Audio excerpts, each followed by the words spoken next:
नमस्ते, I am Girijesh Sharma from केवल योगशाला।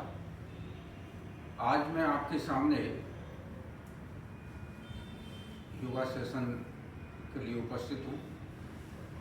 जैसा कि आप सब लोगों को पता है कि इंडियन योगा एसोसिएशन का ये फर्स्ट फाउंडर डे सेलिब्रेशन हो रहा है।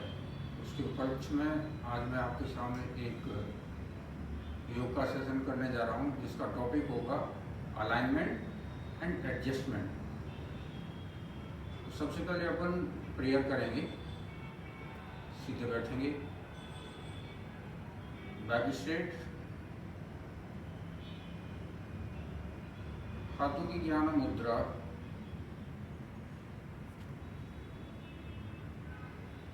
सिर, गर्दन और पीठ एक लाइन में, your head, neck and back in line, eyes closed, face muscles should be relaxed। चेहरे पर कहीं कोई खिंचाव या तनाव नहीं होना चाहिए।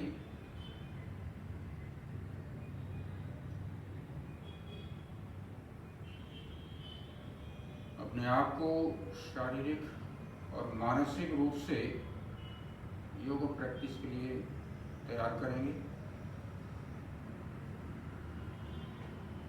मन शांत, शरीर रिलैक्स, और इन्हीं शांत भावों के साथ प्रेयर करेंगे। ओम सहना भवतु सहनौ भुनक्तु सह वीर्यं करवावहै तेजस्विनावधीतमस्तु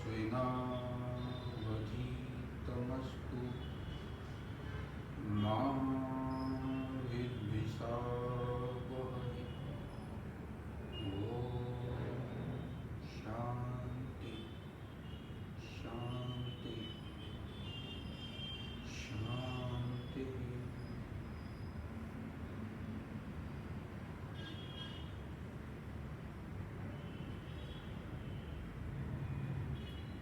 आंखें खोलेंगे। जैसा कि आप सब लोगों को पता है कि योग के बारे में बहुत सारी डेफिनेशंस अपने शास्त्रों में दी गई हैं। अलग अलग शास्त्रों में अलग अलग तरह से योग के बारे में बताया गया है। But in general we can say that yoga is the way of life. Yoga एक जीवन जीने की पद्धति है, जिसमें पतंजलि जी ने योग को 8 लिम्स में उनका वर्णन किया है। अष्टांग योग के रूप में यम, नियम, आसन, प्राणायाम, प्रत्याहार, धारणा, ध्यान एंड समाधि। तो आज जो मैं आपको बताने जा रहा हूँ, alignment and adjustment. Generally alignment शब्द का यूज हम आसन के लिए करते हैं। तो आसन के लिए अपन जो अलाइनमेंट शब्द का यूज करते हैं वो क्यों जरूरी है, उसके बारे में अपन चर्चा करेंगे। पर सबसे पहले अपन जानना चाहेंगे कि आसन है क्या। जैसा कि पतंजलि जी ने बताया है कि स्थिर सुखम आसनम, एक ऐसी पोजीशन जिसमें स्थिरता हो, सुख हो, आनंद हो, उसे हम आसन कहते हैं। अगले सूत्र में उन्होंने बताया कि आसन को करना कैसे है, जिसमें बताया उन्होंने कि प्रयत्न शैथिल्य अनंत समापति ध्यान। आसन को बिल्कुल रिलैक्स होके मिनिमम एफर्ट्स के साथ आपको करना है। जैसे अपन एक्सरसाइज को करते समय मैक्सिमम एफर्ट लगाते हैं, यहाँ आसन को करने के लिए पतंजलि जी ने बताया है कि मिनिमम एफर्ट्स। प्रयत्न तो करना है लेकिन बड़ी शिथिलता के साथ, इसमें कोई जर्क नहीं, कोई ओवर एफर्ट नहीं, कोई फोर्स नहीं, उस तरह से हमें आसन को करना है। तीसरे सूत्र में उन्होंने बताया कि ततो द्वंद्वा न विघात, मीन्स आसन के रिजल्ट के रूप में या आसन का इफेक्ट के रूप में उन्होंने बताया कि तब हम जो द्वंद्व उठते हैं उनको अपन कंट्रोल कर सकते हैं, उनको बैलेंस कर सकते हैं।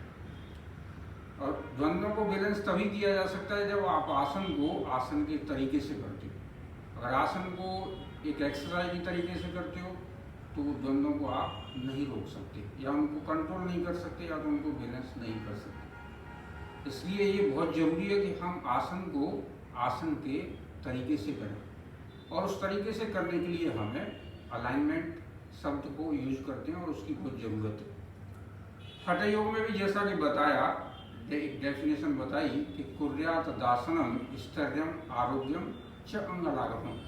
जैसा कि पतंजलि जी ने ऐसा आसन के बारे में बहुत ज़्यादा वर्णन नहीं किया है कि किस तरह के आसन आपको करने हैं, क्या करना है। केवल उन्होंने जहाँ तक अनुमान लगाया था कि वो मेडिटेटिव पोस्चर्स के लिए उन्होंने ये सारी चीज़ें बताई, लेकिन हठ योग के अंदर उसका पर्पज कुछ अलग है। उनका जो डेफिनेशन के अकॉर्डिंग उन्होंने बोला कि स्थैर्यम बोले तो शारीरिक और मानसिक स्थिरता के लिए, और वो स्थिरता कब आएगी जब हम आसन को प्रॉपर तरीके से, आइडियल तरीके से करेंगे। यदि हम किसी जॉइंट पर ज़बरदस्ती फोर्स कर रहे हैं, या किसी मसल्स को ओवर स्ट्रेच कर रहे हैं, या माइंड आपका प्रैक्टिस के साथ नहीं है, या पोस्चर के साथ, आसन के साथ नहीं है, तो भी आप स्थिर नहीं हो सकते। हो सकता है आप फिजिकली स्थिर हों, लेकिन आसन के अंदर आपको फिजिकली भी स्थिर होना है और मेंटली भी स्थिर होना है, तब जाके वो आसन बनता है। नहीं तो आप उसको एक फिजिकल एक्सरसाइज की तरह से ही कर रहे हैं। दूसरा उन्होंने बताया कि आरोग्यम, आसन करने से आप आरोग्य को भी प्राप्त करते हो। आरोग्य बोले तो जो बॉडी के अंदर जो डिजीज हैं या डिसऑर्डर्स हैं या जो इम्बैलेंस हैं, उनको भी आप दूर कर सकते हो। और वो दूर कब होंगे? जब आपका प्राण का फ्लो फ्रीली आपके बॉडी के अंदर हो रहा होगा। और आसन के अंदर जब अपन तरीके से करेंगे, आसन को अच्छे से परफॉर्म करेंगे, तभी प्राणों का फ्लो फ्रीली आपके बॉडी के अंदर होगा। अदरवाइज कहीं ना कहीं आप मसल्स को, जॉइंट्स को या नर्व्स को टेंस करोगे, जो कि पेनफुल होगा आपके लिए, और वही चीज़ कहीं ना कहीं आपका इंजरी का कारण भी बन सकती है। तीसरी चीज़ बताइए, च अंग लाघवम। जब आप आसन करोगे तो आसन करने के बाद शरीर के अंदर एक लाइटनेस, एक हल्कापन आना चाहिए, और वो हल्कापन भी तभी आएगा जब आप आसन को प्रॉपर तरीके से करते हो। इसलिए आसन को करने से पहले उसके डूज डोंट्स, क्या करना है क्या नहीं करना है, वो सब चीज़ हमें अच्छी तरह से जान लेना चाहिए, तभी हम आसन के मैक्सिमम बेनिफिट्स प्राप्त कर सकते हैं। अदरवाइज एक बार जो आप रॉन्ग प्रैक्टिस की आदत आपको पड़ी, तो वो फिर रॉन्ग तरीके से करते जाओगे, और वही एक दिन इंजरी का कारण बनेगी, और वही बैक पेन, नेक पेन और भी कई सारे पेन आपको शरीर में आ सकते हैं। इसलिए कई बार आजकल आर्टिकल भी आते हैं कि योग एक बहुत बड़ा कारण है जिससे बैक पेन या नेक पेन, ये सब चीज़ें घटित होती हैं। तो वो कब होती हैं? उसमें योग का कोई दोष नहीं है, योग को करने के तरीके में दोष है। इसलिए हमें अपने तरीक़ों को सुधारना है, उसको एकदम प्रॉपर तरीके से, जैसा कि अपने योगिक प्रिंसिपल्स हैं या आसन करने के जो प्रिंसिपल्स हैं, अगर उनको अपन फॉलो करते हुए प्रैक्टिस करते हैं, तो ये मैं बोल सकता हूँ, या ये मेरा अनुभव है कि आपको कोई भी इंजरी नहीं होने वाली। तो ऐसा अपने शास्त्रों में आसन के बारे में बताया है। अब आसन का क्लासिफिकेशन भी बताया कि आसन को कितने पार्टों में डिवाइड किया है। उसमें कल्चरल और करेक्टिव आसन, दूसरा मेडिटेटिव आसन, और तीसरे रिलैक्सेटिव आसन, विश्रांति कारक। तो आज हम जो अलाइनमेंट या एडजस्टमेंट की बात करेंगे, ज़्यादातर आसन उसमें करेक्टिव या कल्चरल आसन होंगे। करेक्टिव बोले तो जो आपके शरीर के अंदर चीज़ें करेक्ट नहीं है, उनको करेक्ट करने के लिए हो सकता है वो मसल्स के लेवल पर हो सकता है आपके पोस्चर के लेवल पर हो सकता है इंटरनली भी कुछ चीज़ें करेक्ट नहीं है, तो उनको करेक्ट करने के लिए वो आसन को अपन यूज करते हैं। आसन को एक तरह से अपन बोल सकते हैं कि आसन एक की है, ठीक है, और जिसको अपन ब्लॉकेज को खोलने के लिए यूज करते हैं, ठीक है। जिस प्रकार से लॉक को खोलने के लिए चाबी यूज करते हैं, ऐसे ऑर्गन्स के ब्लॉकेज को खोलने के लिए हम आसन की प्रैक्टिस करते हैं। लेकिन जिस प्रकार से चाबी को जब तक आप लॉक में बराबर नहीं लगाओगे, तब तक वो लॉक नहीं खुलने वाला। अगर आप उल्टा सीधा चाबी लगाओगे तो लॉक भी खराब हो सकता है, या तो चाबी खराब हो सकती है, लेकिन ताला नहीं खुलेगा। इसी प्रकार से जब हम आसन को प्रॉपर तरीके से नहीं करेंगे तो आपके जो ब्लॉकेज हैं, या फिजिकल ब्लॉकेज हो, या मेंटल ब्लॉकेज हो, या इमोशनल ब्लॉकेज, उनको हम नहीं खोल सकते। और यदि आप आसन को ठीक से परफॉर्म करते हो तो आप अपने physical, mental and emotional blockage को खोल सकते हो, और जितने भी डिसऑर्डर्स हैं उनको आप दूर कर सकते हो। लेकिन ये रातों रात नहीं होने वाला, इसके लिए आपको रेगुलर प्रैक्टिस करनी पड़ेगी। जैसा कि पतंजलि जी ने बोला है, प्रैक्टिस कैसी होनी चाहिए?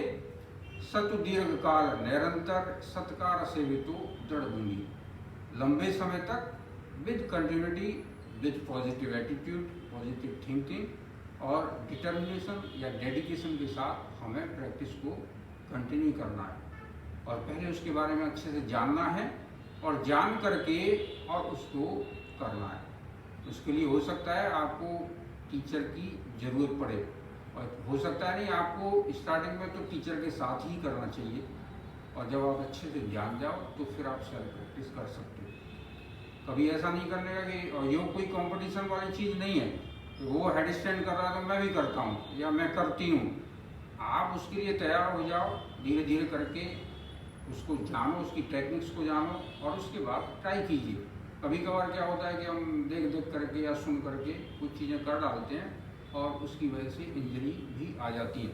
इसलिए बताया कि देखा देखी कीजिए योग, छीजे काया बाढ़े रोग। देख करके, सुन करके और पढ़ करके कभी आप ठीक से योग नहीं कर सकते। इसलिए किसी योग और एक्सपीरियंस टीचर के सानिध्य में जाएं और अच्छे से उसको सीखें और फिर प्रैक्टिस करें। ऐसा योग के लिए बहुत ज़रूरी है।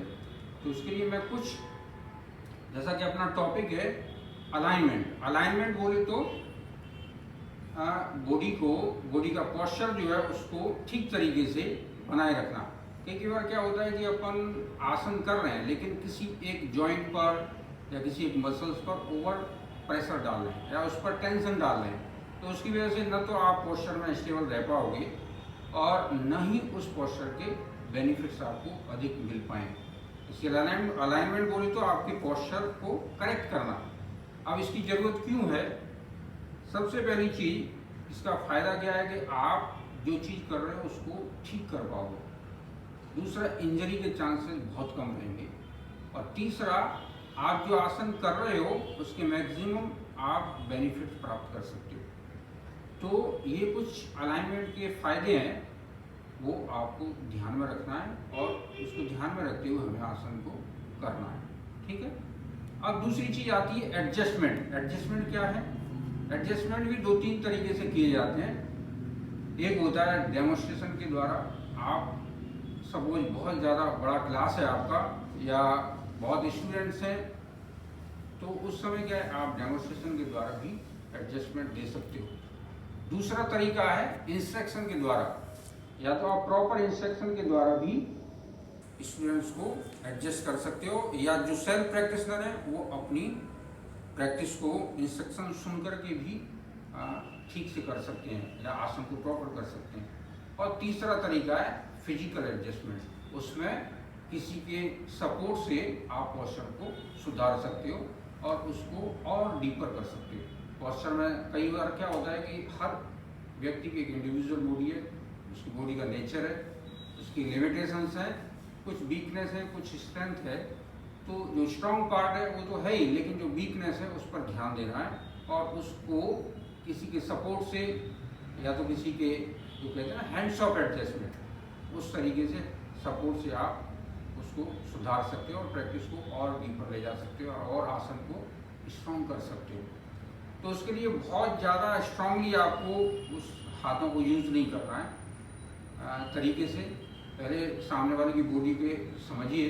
अगर आप टीचर हो और किसी स्टूडेंट को आप एडजस्टमेंट दे रहे हो तो उसके लिए सबसे पहली चीज़ उस स्टूडेंट के बारे में प्रॉपर जानिए। उसको कोई प्रॉब्लम तो नहीं है, कोई पेन तो नहीं है, या उसकी फ्लेक्सिबिलिटी लेवल क्या है, उसका स्ट्रेंथ कैसा है, उसके अकॉर्डिंग हमें उसको एडजस्टमेंट देना है। और वो कितना कंफर्टेबल है उसको ध्यान में रखते हुए आपको वो सारी चीज़ें यूज करना है। ठीक है। बेटर है कि सबसे पहले आप उसको डेमो के द्वारा या डेमोन्स्ट्रेशन मेथड के द्वारा उसको एडजस्टमेंट दें। फिर दूसरा तरीका इंस्ट्रक्शन के द्वारा, और तीसरा फिजिकल टच या मूवमेंट के द्वारा आप उसको एडजस्ट कर सकते हो। तो ये कुछ तरीके हैं जिनके द्वारा आप स्टूडेंट को एडजस्टमेंट दे सकते हो। तो अभी मैं कुछ आसन को किस तरह से करना है और उसमें क्या क्या चीज़ें आपको ध्यान रखनी है उसके बारे में मैं आपको बताता हूँ। जैसा कि आपको मैंने एडजस्टमेंट एंड अलाइनमेंट के बारे में बताया, अभी अपन करने वाले हैं सबसे पहला उत्थित त्रिकोणासन, जिसके अंदर ये शैली है, शैली करके दिखाएंगे आपको किस तरह से करना है, फिर ये इसमें क्या सुधार करना है, किस तरह से उसको पोस्चर को और अपन स्ट्रॉन्ग कर सकते हैं और प्रैक्टिस को डीपर ले जा सकते हैं, उसके बारे में बताऊंगा।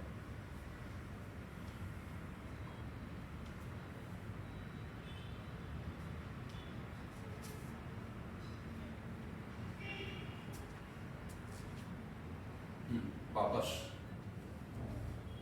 सबसे पहली चीज, आपकी फाउंडेशन बिल्कुल स्ट्रांग होनी चाहिए, पैरों के बीच प्रॉपर गैप होना चाहिए, वो आपको परफेक्ट ध्यान रखना है। पैरों के बीच 3 फीट या तो 3.5 फीट डिस्टेंस रखना है। पैर आपके पंजे सामने की तरफ। सबसे पहले राइट लेग को टर्न करेंगे राइट साइड 90 डिग्री एंगल पर। कई बार क्या होता है, पैर के पंजों को अपन बाहर की तरफ ले जाते हैं या तो अंदर की तरफ, तो वो आप अच्छी तरह से जान लें और देख लें कि आपके पैर की पोजीशन ठीक है। अगर बाहर रखोगे या अंदर रखोगे तो एंकल पे कहीं ना कहीं प्रेशर आएगा, ठीक है। फिर सेम टाइम हिप का ध्यान रखना है, हिप का अलाइनमेंट एकदम प्रॉपर होना चाहिए। हिप से एक लाइन में, शोल्डर से एक लाइन में, हाथ को श्वास लेते हुए अब शोल्डर लाइन में लाएंगे, लेकिन ध्यान रखें शोल्डर्स रिलैक्स होने चाहिए। तो यहाँ इंस्ट्रक्शन के द्वारा भी आप रिलैक्स करा सकते हो या तो डेमो के द्वारा भी आप रिलैक्स करा सकते हो। फिर भी अगर उसको समझ में नहीं आ रहा है तो आप हल्का सा टच करके, फिजिकल टच के द्वारा उस पार्ट को रिलैक्स कर सकते हो। ओके, अब धीमे से श्वास लेना है, साइड टर्न को लिफ्ट करना है और श्वास छोड़ते हुए साइड में बेंड करना है। अब जैसे बेंड करते समय इसलिए क्या कर रही है, इनका लेफ्ट शोल्डर ये ड्रॉप कर रही है, तो यहाँ लेफ्ट हैंड शोल्डर के आगे रखना है एंड राइट हैंड पीछे, हल्का सा पुश करो, लेकिन सेम टाइम ध्यान रखना है स्ट्रॉन्ग एडजस्टमेंट नहीं हो रहा चाहिए, जेंटल मूवमेंट। आप श्वास लो, छोड़ो, उसकी ब्रीदिंग को आपको ऑब्जर्व करना है और धीमे धीमे उसको बोलते जाइए। ट्राई कर रहे हैं कि वो खुद से करे, आपको तो बस उसको गाइड करना है, उसको अवेयर कराने का है कि क्या मिस्टेक आप कर रही हो। अगर किसी का नी हाइपर है, हाँ जैसे ये नी हाइपर कर रही है, तो इसको सॉफ्ट कर लीजिए हल्का सा, नी को लॉक नहीं करना है। और सेम टाइम अगर हिप बाहर की तरफ जा रहा है तो हल्का सा लेफ्ट हैंड हिप के ऊपर रखिए और इसको अलाइन कीजिए। लेफ्ट हैंड खींचें, ना तो लेफ्ट हैंड को पीछे लाना है ना आगे लाना है, लेफ्ट हैंड सीधा खींचिए और ट्विस्ट करते जाओ और गर्दन को रिलैक्स कीजिए और ऊपर वाले हाथ की, लेफ्ट हैंड की मिडिल फिंगर की तरफ देखिए। और फिर जब पोस्चर स्टेबल हो जाए या प्रैक्टिस में स्टेबल हो जाए, उसके बाद धीरे से आपको पोस्चर को छोड़ना है। अगर आप झटके से आ जाते हो तो हो सकता है कि स्टूडेंट का बैलेंस बिगड़ जाए, वो गिर जाए। तो ये चीज़ें आपको ध्यान रखनी है। उसको कराते समय आप, जैसे मैंने पैर रखा है पीछे, उसको सपोर्ट दिया है और उसको प्रॉपर पोस्चर के अंदर लाए और उसके बाद धीमे से, झटके से नहीं जाना है, एकदम धीमे धीमे, और फिर उसको बोलिए कि अब आप होल्ड करेंगे। होल्ड करवाइए, उसको कुछ समय के लिए रुकवाइए। कोई दिक्कत आ रही है सभी? पेन तो नहीं आ रहा? रिलैक्स, अब हेड डाउन और धीरे धीरे प्रैक्टिस को स्टेप बाय स्टेप। आज जैसे 10 सेकंड होल्ड किया, वापस किया, फिर धीरे धीरे 15 सेकंड होल्ड कीजिए, 20 सेकंड होल्ड कीजिए। आज ही पहले ही दिन ऐसा नहीं कि नहीं 1 मिनट ही करेंगे हम, तो ऐसा किया तो फिर आपको पेन हो जाएगा। इसलिए स्टूडेंट की फ्लेक्सिबिलिटी, स्ट्रेंथ समझते हुए और आपको आसन को करवाना। ओके, दूसरी तरफ से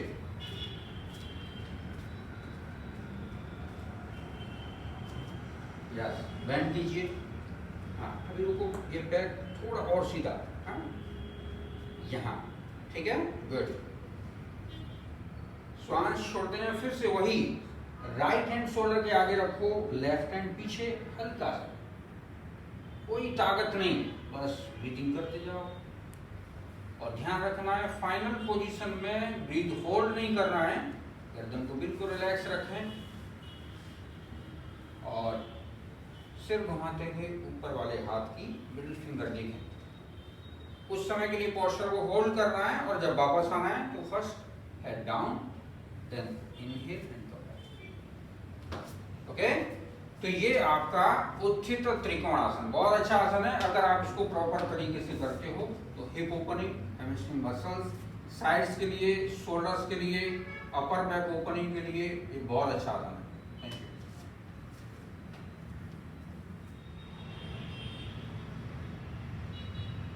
ओके, अभी हम करेंगे साइड एंगल पोज या पार्श्व कोणासन। निहारिका आप करोगी साइड एंगल पार्श्व कोणासन। पैरों के बीच 4 फीट या तो 4.5 फीट डिस्टेंस रखना है। Right leg right side 90 degree angle पर, इसको आगे नहीं लाना है, इसको पीछे ही रखना है। एड़ियों को एक लाइन में रखेंगे। ओके, हल्का सा जो पैर का पंजा बाहर आ रहा है उसको थोड़ा सा अंदर बस, लेकिन ध्यान रखें हिप्स एक लाइन में, शोल्डर से एक लाइन में, बॉडी वेट सेंटर में। अब धीमे से राइट लेग बेंड करेंगे, राइट लेग 90 डिग्री एंगल पर, नी ओवर योर एंकल, थोड़ा सा पैर आगे ले लीजिए बस।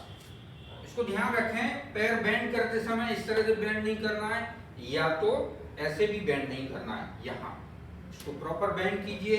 नी और एंकल एक लाइन में, यस, नी बेंड करेंगे। यदि सपोज किसी की बॉडी बहुत स्टिफ है तो ऐसी स्थिति में क्या करेंगे, एल्बो को थाई के ऊपर रखें। ओके, और फिर बेंड करें, लेकिन ध्यान रखें हिप पीछे नहीं जाना चाहिए। यहाँ हल्का सा ध्यान रखें, नी और हिप एक लाइन में, पैर बेंड कीजिए और लेफ्ट लेग को बिल्कुल स्ट्रांग रखें। ठीक से पोजीशन लेने के बाद फिर हाथ को ऊपर ले जाएं ओवर योर हेड और लेफ्ट हैंड की मिडिल फिंगर की तरफ देखेंगे।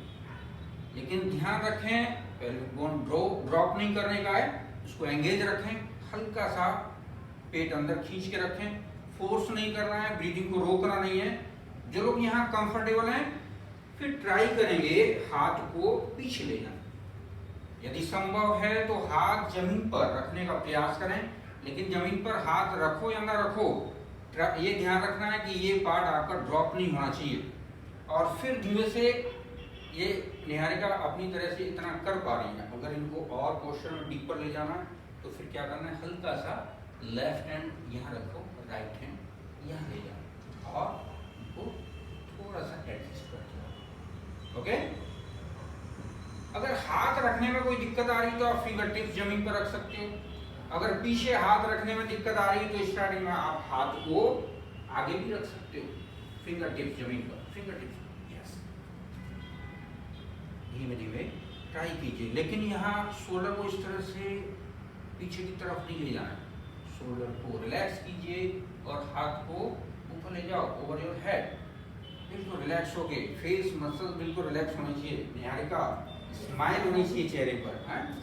लेकिन ध्यान रखें आउटर एज जमीन पर बराबर दबा के रखना है। अब फिर से जा रही है यहाँ, तो फिर हाथ को ऊपर ले आओ, हाथ थोड़ा सा, या तो ब्रिक का भी आपको सपोर्ट लेना है तो ब्रिक का सपोर्ट ले सकते हो। दूसरी तरफ से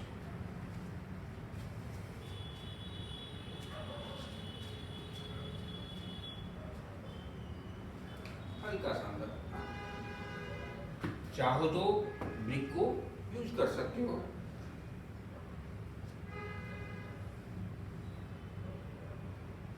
यस, बेटर, ओके, यहाँ ठीक है।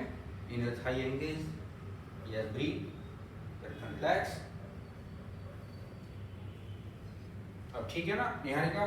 yes, हाँ, अब ये नी थोड़ा बाहर आ, यहाँ थोड़ा सा और बेंड कीजिए, thigh parallel to floor, yes, good. Okay, come back, relax. Okay, पैर बराबर खोलिए, राइट लेग टर्न कीजिए, लेकिन ध्यान रखो एंगेज रखो, पैर बेंड कीजिए, ओके, एंगेज रखो, या शोल्डर रोल करो और फिर धीमे से हाथ ऊपर, और थोड़ा और डीपर जाना है तो हाथ पीछे, लेकिन वहां कोई मूवमेंट नहीं होना चाहिए। बाकी सारी चीजें आपको मेंटेन करके रखना है और ट्राई करना है। जब वापस आना है तो एकदम रिलैक्स होके इनहेल एंड कम बैक, कोई जर्क नहीं, कोई फोर्स नहीं, बिल्कुल रिलैक्स होके, ओके, गुड।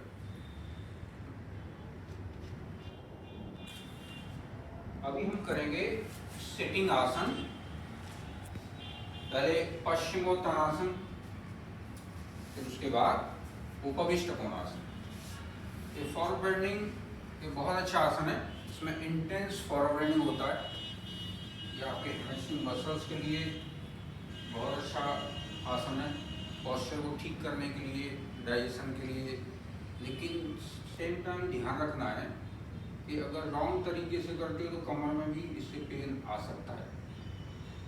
जैसे ये मधु कर रही हैं, यहाँ इनका स्पाइन पूरा राउंडेड है, नी भी हल्का बेंड हो रहा है और तो पकड़ रखा है, लेकिन पैर के पंजे कैसे जा रहे हैं बाहर की तरफ, ऐसे।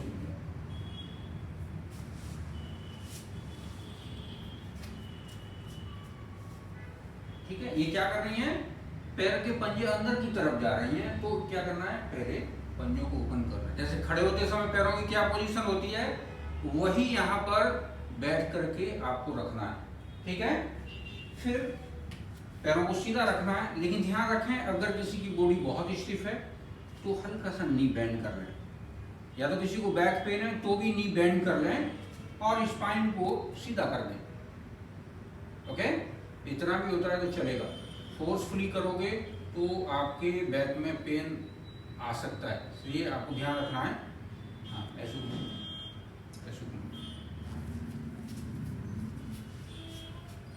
फिर से कीजिए। तो क्या करना है, हमें स्पाइन को अलाइन करना है। ये पार्ट जो राउंडेड है उसको खींचना है, लेंथन योर स्पाइन, ओके, लेकिन शोल्डर्स को रिलैक्स रखना है, नेक मसल्स को बिल्कुल रिलैक्स रखना है, और फिर से पैर के पंजे रिलैक्स। अब धीमे धीमे, जिनको कोई प्रॉब्लम नहीं है ट्राई करेंगे धीमे धीमे आगे जाने की, लेकिन ध्यान रखें मूवमेंट हिप जॉइंट से, और श्वास छोड़ते जाओ आगे की ओर बढ़ते जाओ, और आगे फिर से राउंडेड स्पाइन। तो अब ऐसी स्थिति में क्या करना है, आप ब्रिक है तो ब्रिक यूज कर सकते हो, पकड़ो यहाँ से। अब स्पाइन को अलाइन करो,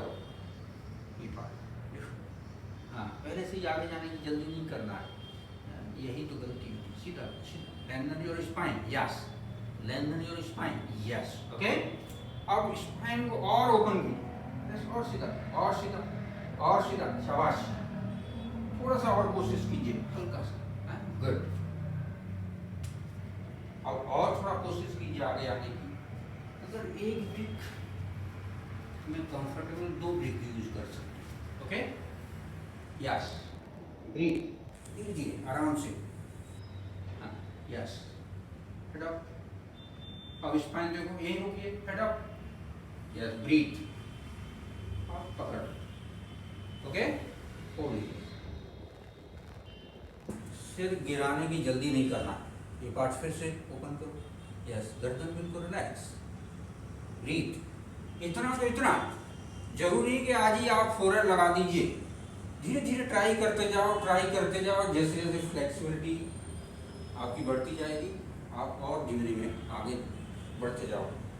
लेकिन एक ही दिन ट्राई किया कि नहीं आज ही मेरे को फोरहेड लगाना है और आगे जाना है, तो पक्का आप बैक पेन कर लोगे, इसलिए धीरे धीरे कोशिश करनी है, ओके। वापस आना है तो पहले हेड अप, स्पाइन को फिर से अलाइन करो, रिलैक्स करो, और फिर धीरे धीरे वापस, ओके। पोस्चर करने के बाद फिर कोई काउंटर पोस्चर करो, जिससे कि आपके जो मसल्स टेंस हुए हैं उनको रिलैक्स हो जाए, यस। हाथ पीछे ले लो, पूर्वोत्तानासन कीजिए,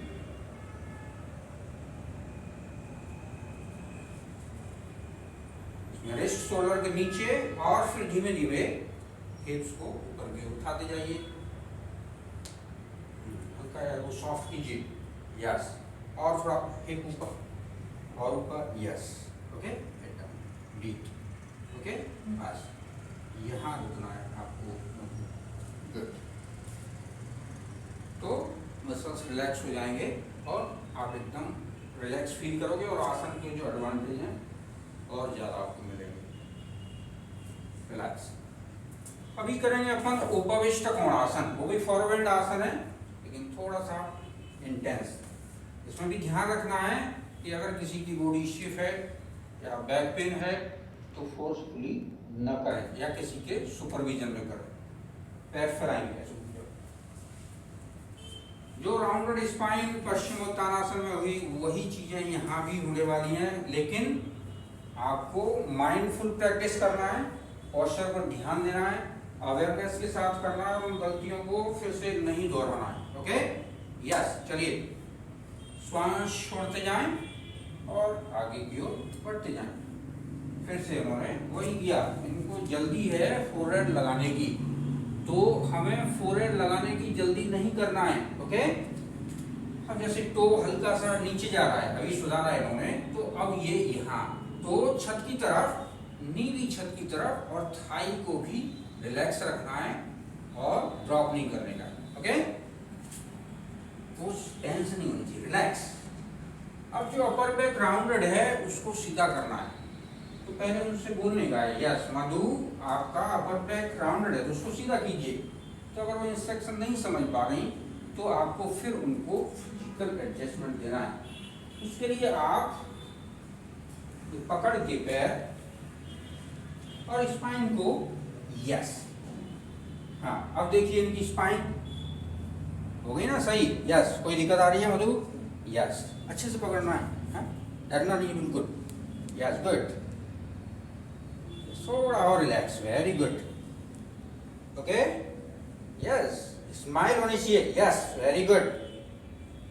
आसन का मतलब आनंद, फोर्स नहीं, यस। अब देखो कितना सही कर लिया, वेरी गुड। अब धीमे से हाथ नीचे, फिर भी हल्का सा राउंड, तो इसको और थोड़ा ट्राई करें, वेरी गुड। और अब धीमे से आप पैर के अंगूठे पकड़ सकते हो लेकिन ड्रॉप नहीं करना है। अब यहाँ जो शोल्डर नीचे की तरफ जा रहे हैं इसको रोल करके रखिए। ओके, शोल्डर ड्रॉप करोगे तो फिर गड़बड़, रिलैक्स। जब वापस आना है तो धीमे से inhale and head up, come back. Okay, very good. तो इस तरह से हमें ट्राई करना है। ओके, कोई दिक्कत? कैसा लगा? तो इस तरह से आप और फॉरवर्ड को अच्छा कर सकते हो, लेकिन धीरे धीरे धीरे धीरे धीरे धीरे। Okay,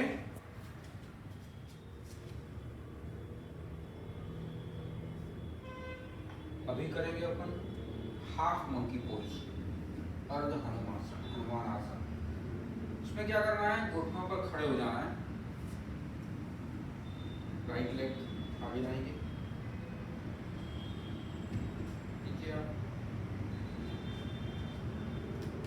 half monkey.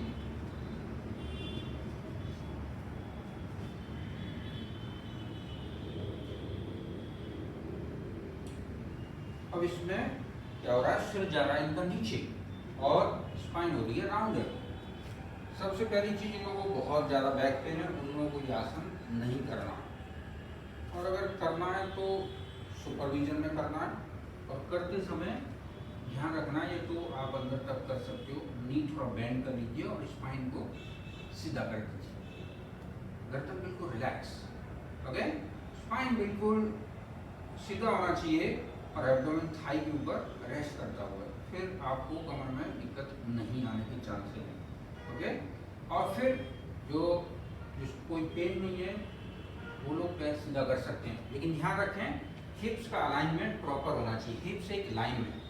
एक बार क्या करते हैं अपन, इस तरह से बस करना है, तो क्या किया, ये किया और आप आगे गए, तो वो चीज़ हमें ध्यान रखना है, हिप्स अलाइन होनी चाहिए, स्पाइन लॉन्ग होना चाहिए, गर्दन बिल्कुल रिलैक्स, फोरहेड बिल्कुल सॉफ्ट, और फिर धीमे धीमे पैर को सीधा करके जाओ, हल्का पीछे। और स्पाइन सीधा, और धीमे धीमे जितना बॉडी अलाउ करे उतना आगे जाना है, और यदि संभव है तो लोअर एब्डोमेन थाई के ऊपर, जरूरी नहीं है कि आप चिन ले जाओ नीचे, मेन चीज स्पाइन आपका सीधा होना चाहिए। स्पाइन सीधा कीजिए और सीधा करो और सीधा करो, जैसे जैसे मसल्स रिलैक्स होते जाएंगे आप और आगे बढ़ते जाओगे, लेकिन धीरे धीरे शांति से ब्रीदिंग पर ध्यान दीजिए, ब्रीद होल्ड नहीं करना है। ओके, धीमे से इनहेल कम बैक। ऐसे दूसरी तरफ से ट्राई करेंगे।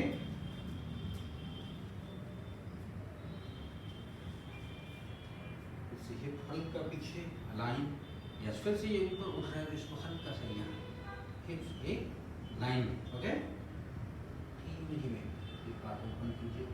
यस, रिलैक्स, रिलैक्स, थोड़ा सा और कोशिश करो। यस, हिप पर रिलैक्स करो और रिलैक्स करो। ओके, ये गड़बड़ यहाँ से यहाँ आना है, ठीक है, और फिर धीमे धीमे स्पाइन सीधा करो, सीधा करो। यस, बस। तो जरूरी नहीं है कि आप बहुत बैंड करो, ध्यान रखना है स्पाइन आपका सही होना चाहिए, कहीं भी बैक में प्रेशर नहीं आए और ये मसल्स आपके ओवर स्ट्रेच ना हो, और फाइनल पोजीशन में ब्रीदिंग बराबर करते रहें। ओके, जो लोग और आगे जाना चाहते हैं या जिनकी बॉडी और आगे जाने के लिए तैयार है, वो लोग फिर हनुमान आसन कर सकते हैं। Okay, front split. तो उसके लिए फिर से घुटनों पर खड़े हो जाएं, अश्व संचालन आसन करेंगे, राइट लेग लाएंगे दोनों हाथों के बीच में। जो लोग हनुमान आसन नहीं कर सकते उसके लिए पहले ये आसन कीजिए, अश्व संचालन। मसल्स को, जॉइंट्स को रिलैक्स करेंगे और फिर धीमे धीमे ट्राई करेंगे। कुछ टाइम गुजरता है तो यहाँ गुजरने दीजिए, आप धीरे धीरे जब आपको लगे कि अब हम तैयार हैं तो ही फिर पैर आगे ले जाने की कोशिश करना है। और यहाँ से फिर से हाथ मुट्ठी में आइए और धीमे धीमे पैर को आगे ले जाओ, तो छत की तरफ कर जाओ। अब यहाँ क्या गलती हो रही है, ये जो पार्ट है ऊपर आ रहा है, ये हिप आगे जा रहा है, ये हिप पीछे आ रहा है, तो यहाँ से क्या करना है हमें, ये हिप्स को अलाइन करना है। ओके, लेकिन सेम टाइम स्पाइन रिलैक्स और सीधा। चाहो तो हाथों का सपोर्ट ले सकते हैं, लेकिन ओवर प्रेशर नहीं डालना है, बिल्कुल रिलैक्स होके स्पाइन सीधा, नेक रिलैक्स। फिर भी अगर किसी को दिक्कत आती है तो क्या करना है, तो नी बेंड कीजिए, नी बेंड करो, नी बेंड करो, नी बेंड करो, ठीक है। इसको और थोड़ा सा, ओके, स्पाइन सीधा और सीधा। अगर इधर कंफर्टेबल हो और पीछे वाली लेग में कोई दिक्कत आ रही है तो फिर ब्रेक उसके नीचे भी रख सकते हो, स्पाइन सीधा। ओके, नी ड्रॉप नहीं करना है, रिलैक्स रखिए, कोई दिक्कत। अब जैसे आगे जा रहे हैं शोल्डर तो हल्का सा पीछे। ओके, वापस इनमें से नी बेंड करो और वापस आ जाओ। थोड़ा थोड़ा और प्रैक्टिस करेंगे तो और पोस्चर अच्छा होता जाएगा। ओके, दूसरी तरफ से भी ट्राई करेंगे ऐसे। कई बार क्या होता है, एक साइड अच्छा होता है, एक साइड थोड़ा सा ठीक नहीं होता, तो प्रैक्टिस करते रहोगे तो दूसरी तरफ से भी अच्छा होने लगेगा। Okay, good. फिर से आगे जा रही हो, हल्का पीछे, कोई दिक्कत, हल्का फिर से हिप यहाँ। Okay, breathe. ओके, यहाँ से हल्का सा किया, कोई दिक्कत, सामने तो रिलैक्स। यस, थोड़ा स्पाइन को लाएंगे, लेंथन योर स्पाइन। यस, तो ये अच्छा होने लगेगा तो फिर और भी कई सारी। Yes, good. वापस धीमे से नी बेंड करें, वज्रासन में बैठे, आगे झुकेंगे, स्पाइन को रिलैक्स करें।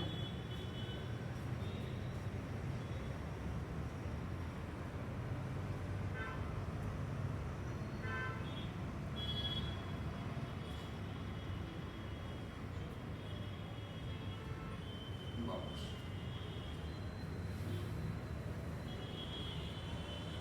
ओके। नेक्स्ट आसन करेंगे अपन चक्रासन, बैक बेंडिंग चक्रासन। उसके लिए क्या है, दो तरह से करते हैं अपन, शवासन में लेट के और ड्रॉप बैक खड़े होके भी करते हैं। तो पहले अपन करेंगे लेट करके, शवासन में लेट जाएंगे, बिल्कुल रिलैक्स, पैरों में थोड़ा सा गैप रखते हुए बेंड करें, हाथों को बेंड करते हुए कान के पास ले जाएंगे और धीरे से लिफ्ट करेंगे, इनहेल एक्सहेल करते पुश करें, लिफ्ट करें, यस ओके। अच्छा कर रही हैं, थोड़ा और पुश करो, लेकिन थोड़ा और डीपर जाने के लिए यहाँ हाथ रखिए और थोड़ा सा धीमे धीमे, यस चलिए, ब्रीथ पुश, एड़ियाँ जमीन पर दबाइए, ओके, कोई दिक्कत, बस अब यहाँ आपको होल्ड करना है, ब्रीथिंग करते रहें, नेक मसल्स को रिलैक्स रखें। जब भी वापस आना है धीमे से एल्बो बेंड करेंगे, कंट्रोल मूवमेंट, कोई जर्क नहीं, गुड, नी बेंड करेंगे, पवन मुक्त आसन कीजिए, स्पाइन को रिलैक्स कीजिए,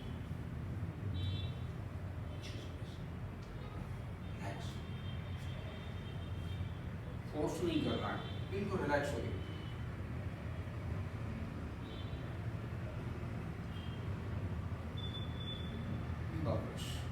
खड़े हो जाएंगे। दूसरा, इसको खड़े होकर भी करते हैं, लेकिन बहुत प्रैक्टिस चाहिए और स्टार्टिंग में अकेले नहीं करना है, टीचर के साथ ही करें। अगर कोई प्रॉब्लम है तो भी ना करें, बैक पेन है, शोल्डर पेन है तो बिल्कुल ना करें।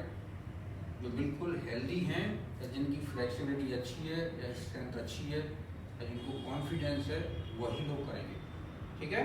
पैरों में थोड़ा सा गैप रखेंगे, हाथ कमर पर रखें, शोल्डर रोल करें, inhale lift up your chest, exhale हिप्स forward, thighs forward, धीरे धीरे जितना बेंड कर सकते हैं बेंड करते जाओ, और जब लगे कि आप बेंड नहीं कर सकते तो नी बेंड करो और धीमे से हाथों को पीछे, सॉफ्ट सॉफ्ट लैंडिंग होना चाहिए, और फिर धीमे धीमे आंखें ओपन करेंगे, ओके, गुड।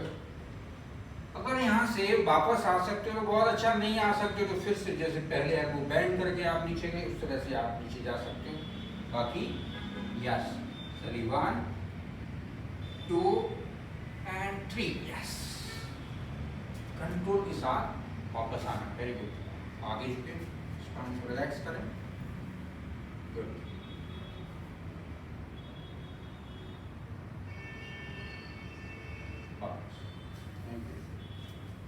तो धीरे धीरे ट्राई करना है, ये ड्रॉप बैक आपको अच्छे से प्रैक्टिस करने के बाद ही, जब आपको अच्छे से कॉन्फिडेंस आए तब ही आपको ट्राई करना, नहीं तो नहीं करना, ओके, ठीक।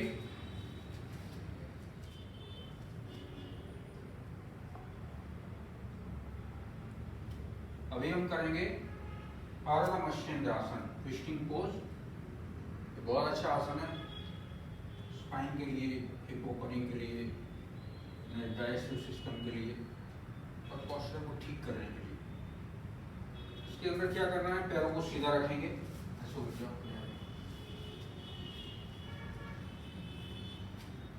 पहले सीधा बैठना है, हल्का सा हिप पीछे ले लो, यस, बॉडी वेट दोनों हिप्स पर बराबर होना चाहिए, स्पाइन सीधा होना चाहिए।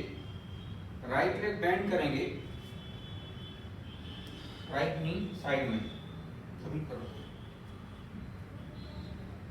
लेफ्ट लेग बेंड करेंगे और राइट लेग को क्रॉस करेंगे।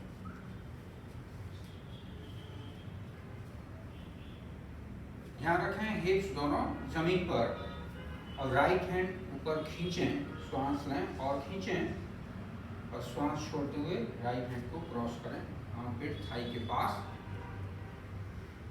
लेफ्ट हैंड पीछे लाएंगे, यदि आपके हिप्स उठ रहे हैं, पोस्चर में कोई दिक्कत आ रही तो आप हाथ पीछे रख सकते हो। यहाँ ठीक से रखने के बाद यहाँ कंफर्टेबल हो तो हाथ पीछे लाना है और थाई पर रखना है। तो ये पार्ट जो उनका बाहर आ रहा है, हल्का सा राइट हैंड यहाँ रखिए, लेफ्ट हैंड से शोल्डर को थोड़ा पीछे की ओर लाना है। ओके, धीमे धीमे श्वास लें और छोड़ते हुए कम करते जाएं। जितना अधिक से अधिक ट्विस्ट कर सकते हैं ट्विस्ट करेंगे और फिर लास्ट में सिर को घुमाएंगे लेफ्ट शोल्डर की तरफ। ओके, नेक बिल्कुल रिलैक्स होना चाहिए। वापस आते समय सिर सीधा करें, पीछे वाला हाथ बाहर लाएं, दूसरा हाथ बाहर निकालें। जो लोग इतना नहीं कर सकते उन लोगों को क्या करना है, दूसरी तरफ से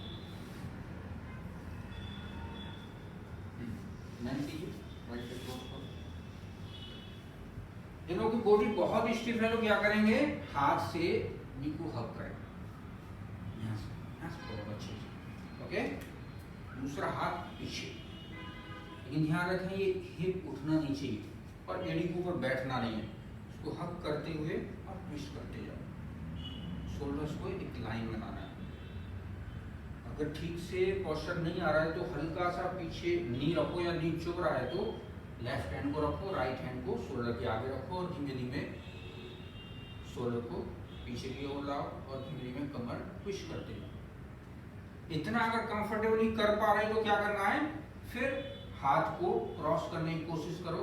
अगर यहाँ नहीं पकड़ सकते हो तो हाथ का क्या करना है, सीधा रखो और फिर ट्विस्ट करते जाओ, आराम से रिलैक्स हो गई। और जब यहाँ कंफर्टेबल हो जाओ तो फिर हाथ को यहाँ ले आओ और फिर पुश करते हो।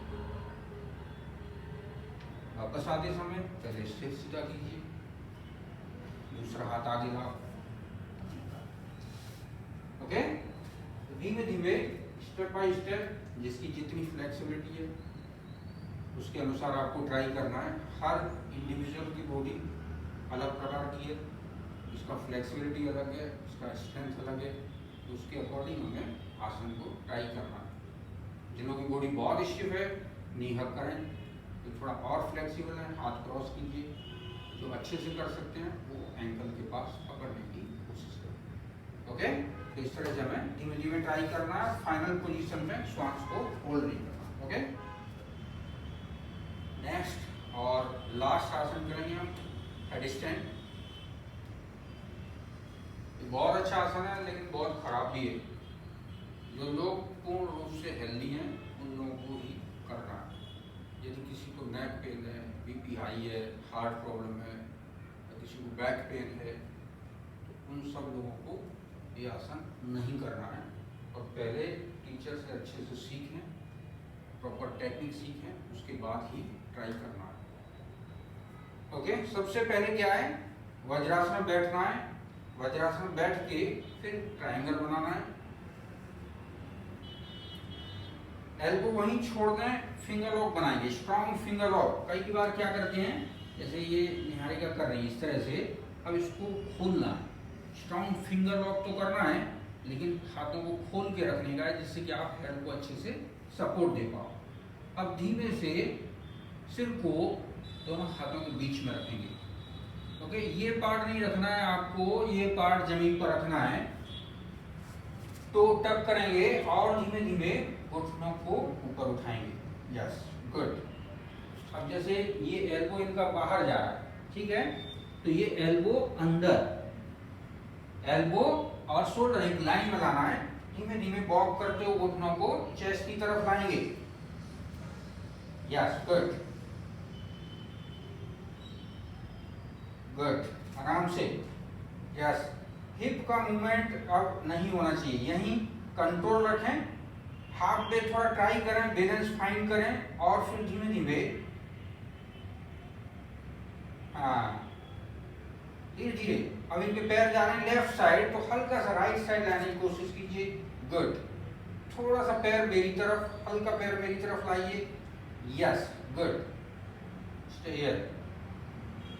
हल्का सा नी ओपन कर, back of the knee.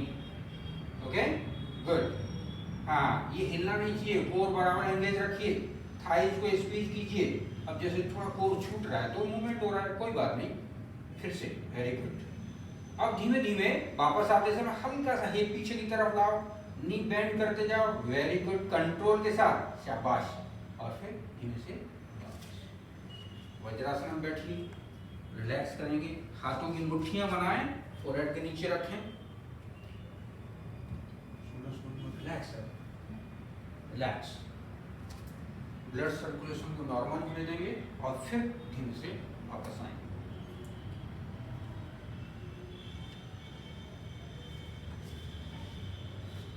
Good, कोई दिक्कत? तो आज हमने कुछ आसन का अलाइनमेंट एंड एडजस्टमेंट बताया। बहुत सारी और भी चीज़ें, लेकिन बहुत सारी चीज़ें मैंने नहीं बताई क्योंकि कई बार ज़्यादा चीज़ें बताने पर कन्फ्यूज़न हो जाता है। इसलिए बेसिक चीज़ें जो आपको ध्यान रखनी है वो मैंने आज बताने की कोशिश की। और इस तरह से आपको प्रैक्टिस में ध्यान रखना है।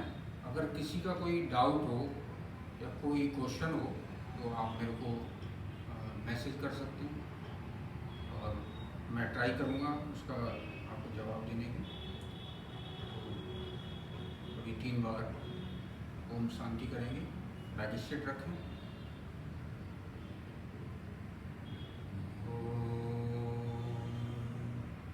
शांति शांति शांति।